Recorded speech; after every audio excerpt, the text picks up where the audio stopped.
এটাকে তোমরা কে কে চেনো? এটা দেখো রেলগাড়ি যাচ্ছে আর রেলগাড়িটা লাইনচ্যুত হয়ে গেছে। দেখো দেখো কিভাবে যাচ্ছে।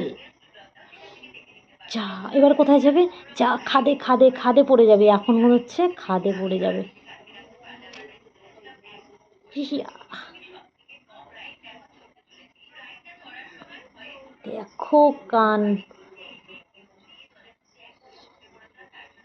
একটুর জন্য বেঁচে গেল, বলা যাচ্ছে না এখন কত দূরে যাচ্ছে। এটা লাইনচ্যুত হয়ে বেরিয়ে গেছে, রেলগাড়ি লাইনচ্যুত হয়ে বেরিয়ে গেছে, খাদে পড়ে যাচ্ছিল, আবার উঠে চলে আসলো। তোমরা কে কে দেখেছো এই রেলগাড়িকে বলো? দেখেছো রেলগাড়ির বুদ্ধি? দেখো খাদের থেকে উঠে চলে আসলো, এখন যাচ্ছে আবার সাইড ধরে। বুঝছো কত বড় রেলগাড়ি? এটাকে তোমরা কে কে চেনো কমেন্টে জানিও, ঠিক আছে? আর ভিডিওটা কেমন লাগলো সেটাও জানিও।